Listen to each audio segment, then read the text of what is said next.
आउज़ुबिल्लाहिमिनश्शैतानिर्रजीम बिस्मिल्लाहिर्रहमानिर्रहीम रब्बि इश्रह ली सदरी व यस्सिर ली अमरी वाहलुल उक़दतम मिन लिसानी यफ़क़हू क़ौली। আসসালামু আলাইকুম ওয়া রাহমাতুল্লাহি ওয়া বারাকাতুহু। আজকে আমরা আর-রাহিকুল মাকতুব কিতাব থেকে প্রথম অধ্যায় সৌভাগ্যময় জন্ম এবং পবিত্র জীবনের 40 বছর অধ্যায় থেকে তৃতীয় পর্ব পরিবেশন করতে যাব। তাহলে আজকের ভিডিও শুরু করা যাক। বিসমিল্লাহির-রহমানির-রহিম। হিলফুল ফুজুল বা ন্যায়নিষ্ঠার প্রতিজ্ঞা।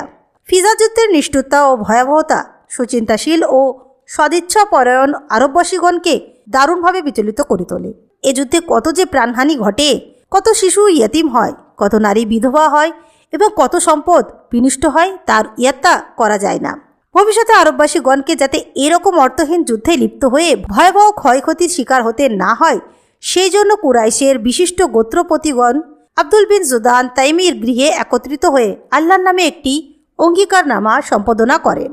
আব্দুল বিন জুদান ছিলেন তৎকালীন মক্কার একজন অত্যন্ত ঘনাঢ্য ব্যক্তি।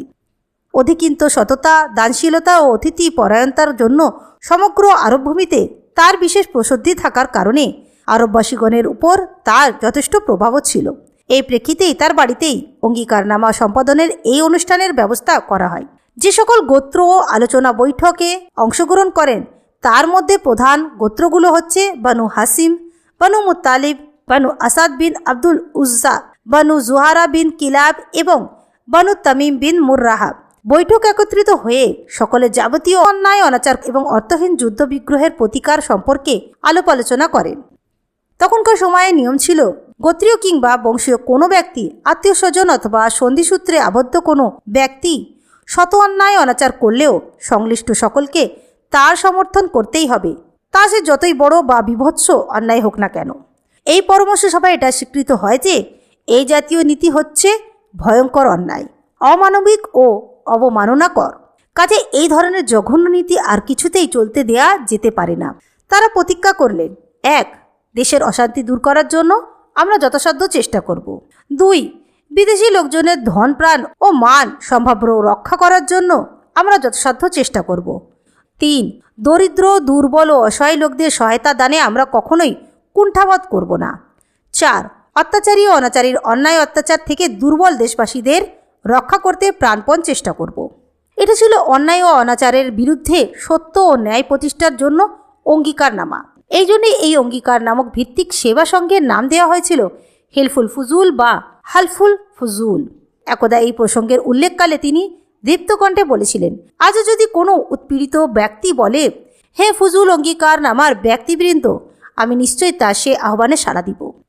অধিকিন্তু এই ব্যাপারে অন্য এক প্রসঙ্গে তিনি বলেছিলেন, আব্দুল বিন জুদআনের বাসভবনে আমি এমন এক অঙ্গীকারনামায় শরিক ছিলাম যার বিনিময়ে আমি আসন্ন প্রসবা উটও পছন্দ করি না, এবং যদি ইসলামের যুগে এরূপ অঙ্গীকারের জন্য আমাকে আহ্বান জানানো হয় তাহলে আমি উপস্থিত আছি কিংবা প্রস্তুত আছি বলতাম। হালফুল ফুজুল প্রতিষ্ঠার অন্য একটি প্রাসঙ্গিক প্রত্যক্ষ পটভূমির কথাও জানা যায়, এবং তা হচ্ছে জুবাইদ নামক একজন লোক মক্কায় এসেছিলেন কিছু মালপত্র নিয়ে ব্যবসার উদ্দেশ্যে। আসবিন ওয়াবিল সাইমি তার নিকট থেকে মালপত্র ক্রয় করেন, কিন্তু তার প্রাপ্য তাকে না দিয়ে তা আটক রাখেন। এ ব্যাপারে তাকে সাহায্যের জন্য তিনি আব্দুদ্দার, মাজজুম, জুমাহা, সাহাম এবং আদি এই সকল গোত্রের নিকট সাহায্যের আবেদন জানান, কিন্তু তার আবেদনের প্রতি কেউই কর্ণপাত না করায় তিনি জাবালে আবু কুবাইসের পর্বতের চূড়ায় উঠে উচ্চকণ্ঠে কিছু কবিতা আবৃত করেন, যার মধ্যে তার নিজের অত্যাচার, উৎপীড়নের মুখোমুখি হওয়ার বিষয়টি বর্ণিত ছিল। আবৃত্তি শ্রবণ করে জুবায়ের বিন আব্দুল মুতালিব দৌড়ে গিয়ে বলেন, এই লোকটি অসহায় এবং সহায় সম্বলহীন কেন? তারই অর্থাৎ জুবায়ের প্রচেষ্টায় উপযুক্ত গোত্রগুলো একত্রিত হয়ে একটি সন্ধি চুক্তি সম্পাদন করেন এবং পরে আসবিন ওয়াইলের নিকট থেকে জুবাইদের পাওনা আদায় করে দেওয়া হয়। দুঃখময় জীবনযাপন। নবী মোহাম্মদ সাল্লাল্লাহু আলাইহি সাল্লামের বাল্য, কিশোর এবং প্রথম যৌবনে পেশাভিত্তিক সুনির্দিষ্ট কোনো কাজকর্মের কথা পাওয়া যায় না। তবে নির্ভরযোগ্য বিভিন্ন সূত্রের মাধ্যমে জানা যায় যে বনু সাদ গোত্রের দুধমার গৃহে থাকা অবস্থায় অন্যান্য বালকদের সঙ্গে ছাগল চরানোর উদ্দেশ্যে মাঠে গমন করতেন। মক্কাতেও কয়েক কিরাতের অর্থে বিনিময়ে তিনি ছাগল চরাতেন। অধিকিন্তু কৈশোরের চাচা আবু তালিবের সঙ্গে বাণিজ্য উপলক্ষে তিনি সিরিয়া গমন করেছিলেন। বর্ণিত আছে যে তিনি নবী করিম সাল্লাল্লাহু আলাইহি সাল্লাম সাইব বিন আবু মখজুমির সাথে ব্যবসা করতেন এবং তিনি একজন ভালো অংশীদার ছিলেন, না তোষামদি ছিলেন না ঝগড়াটে ছিলেন। তিনি যখন মক্কা বিজয়ের সময় আগমন করেন তখন তাকে সাদর সম্ভাষণ জানান এবং বললেন, হে আমার ভাই এবং ব্যবসায়ের অংশীদার। তারপর যখন তিনি 25 বছর বয়সে পদার্পণ করেন তখন খাদিজা রাদিয়াল্লাহু তাআলা আনহার সম্পদ নিয়ে ব্যবসার উদ্দেশ্যে শাম দেশে গমন করেন। ইবনে ইসহাকু হতে বর্ণিত আছে যে খাদিজা বিনতে খুয়াইলিদ রাদিয়াল্লাহু তাআলা আনহা এক সম্ভাব্য সম্পদশালী ও ব্যবসায়ী মহিলা ছিলেন। ব্যবসায় অংশীদারিত্ব এবং প্রচলিত প্রথা অনুযায়ী লাভ্যাংশের একটি নির্দিষ্ট পরিমাণের অর্থের বিনিময়ে তিনি ব্যবসায়ীগণের নিকট অর্থলগ্নি করতেন। পুরো কুরাইশ গোত্রেই জীবন জীবিকার জন্য ব্যবসা বাণিজ্যে লিপ্ত থাকতেন।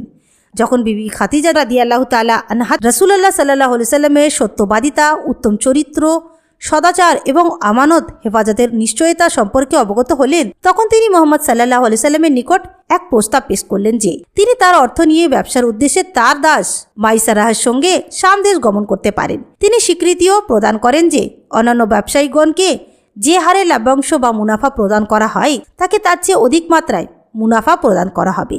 মুহাম্মদ সাল্লাল্লাহু আলাইহি সাল্লাম এই প্রস্তাব গ্রহণ করলেন এবং তার অর্থ সম্পদ নিয়ে দাস মাইসারাহার সঙ্গে শাম দেশে গমন করলেন। তো আজকের ভিডিওতে আমরা আর রাহকুল মাকতুব কিতাব থেকে সৌভাগ্যময় জন্ম এবং পবিত্র জীবনের 40 বছর অধ্যায় থেকে তৃতীয় পর্ব পরিবেশন করলাম।